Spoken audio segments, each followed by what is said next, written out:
হবে ওয়াবতাগু ইলাইহিল ওয়াসিলা, আল্লাহ তাআলার কাছে পৌঁছানোর জন্য, আল্লাহ তাআলাকে পাওয়ার জন্য ওসিলা খুঁজো, মাধ্যম খুঁজো। কারণ আল্লাহ তাআলাকে কোনো মাধ্যম ছাড়া খুঁজে পাওয়া যায় না, ঠিক কিনা? আরো জোরে বলেন, আল্লাহ তাআলাকে কোনো মাধ্যম ছাড়া খুঁজে পাওয়া যায় নাকি?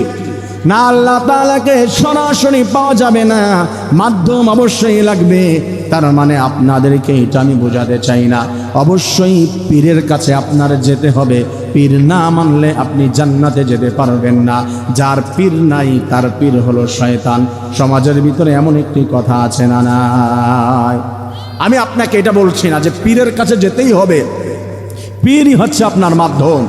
এটা ছাড়া আপনি জান্নাতে যেতে পারবেন না, আল্লাহ তাআলাকে খুঁজে পাবেন না। আমার প্রিয় ভাইয়েরা, আবার পীরের ভৎসনাও আমি করছি না যে পীরের দরবারে যাওয়া যাবে না। আল্লাহ তাআলাকে পাওয়ার জন্য অনেকগুলি মাধ্যম রয়েছে। এই কুরআনুল কারীম ছাড়া কি আল্লাহকে পাওয়া যাবে? কথা বলতে হবে। এটাও তো একটা মাধ্যম। রাসূলের হাদিস ওটাও মাধ্যম, রাসূল একটা মাধ্যম। হ্যাঁ, উলামায়ে কিরামগণ তাদের মাধ্যমে আবার কোরআন শিখতে হবে। এটা ছাড়া কোরআন তো একা একা শেখা যাবে না। কোরআন একা শেখা যায়?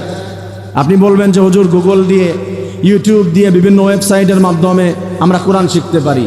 আপনার থেকে ভালো গুগল বুঝি মনে হয়, যে খারাপ বুঝবো না। আমি ওই মাধ্যমগুলো জানি, আপনি সেখান থেকে শিখবেন। আপনার ওই গুগলের মধ্যে, আপনার ইউটিউবের ভিতরে, এই বিভিন্ন ওয়েতে, মেসেঞ্জারের মধ্যে, ফেসবুকের মধ্যে যে ভিডিওগুলো দেখে শিখবেন, ওই ভিডিওগুলো তো একজন না একজন আলেম বানিয়েছে।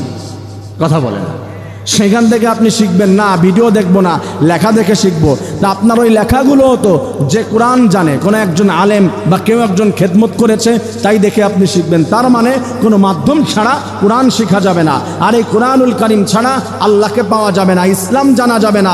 রাসূলের সুন্নাহ ছাড়া, রাসূলের আদর্শ ছাড়া কখনো আল্লাহ তাআলার প্রপারলি আমল করা যাবে না, যে আমলে আল্লাহ তাআলা খুশি হবে। আমার প্রিয় ভাইরা, তার জন্য আল্লাহ তাআলাকে পাওয়ার জন্য বিভিন্ন মাধ্যম ধরার দরকার আছে না? আপনাদেরকে উৎকৃষ্ট একটি মাধ্যমের কথা আমি জানিয়ে দেই। রাসূল কারীম সাল্লাল্লাহু আলাইহি ওয়াসাল্লাম বলেছেন, আকরাবু মা ইয়াকুনুল আবদু মির রাব্বিহি ওয়া হুয়া সাজিদুন ফাআকসিরুদ দুআ। আকরাবু সুপারলাটিভ ডিগ্রি, ইসমে তাফজিল। আকরাবু একবারে নিকটবর্তী হয়ে যায়। মা ইয়াকুনুল আবদু মির রাব্বিহি, তাহার রবের একবারে কাছাকাছি হয়ে যায় কোনো বান্দা। ওয়া হুয়া সাজিদুন, যখন সেই বান্দা সিজদার মধ্যে চলে যায়। রাসূল বলেছে, সিজদার ভিতরে যাওয়ার পরে আল্লাহ তাআলার কাছে প্রাণ খুলে কম কম চাও নাকি বেশি বেশি চাও? রাসূলের ঘোষণা, নামাজের মধ্যে কম চাইবো না বেশি চাইবো? কথা বলে না, কম না বেশি? আপনাদের কষ্ট হচ্ছে? হ্যাঁ, চলবে আলোচনা। তা আওয়াজ দেন না কেন? না ভাব এরকম, ভাবই এরকম, হাসে না কান্দে, চেহারার অবস্থাই এরকম। হাসা কান্দা ওটা পার্থক্য করা যায় না, হাসলেও যেরকম কানলেও সেরকম। তা আপনাদের ভাব কি এটা? হ্যাঁ, কষ্ট হচ্ছে? একটু আওয়াজ দেন না। আমাদের বেশি বেশি নামাজের মধ্যে দোয়া করতে বলছে কে? আরো জোরে বলেন, কে? আল্লাহ তাআলার কথা। আপনারা যদিও রাসূলের কথা, আল্লাহ তাআলার কথা বলেছেন, রাসূল কিন্তু আর নিজের থেকে কোনো কথা বলেন নাই। যা কিছু বলেছে কার কথা? আল্লাহ তাআলার কথা।